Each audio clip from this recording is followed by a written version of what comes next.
বন্ধু দেখো, আমরা একটু সময় এসছি, রান্নাটা শেষ করে দিয়ে এখানে আমরা এসছি একটু সমুদ্রের সৈকতে স্নান করতে।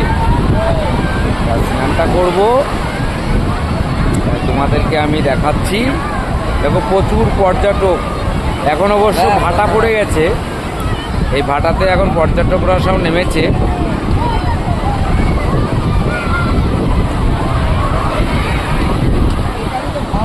এই যে অজয় আছে, বিষ্ণু আছে, এদেরকে নিয়ে সব এখন আমরা নামবো।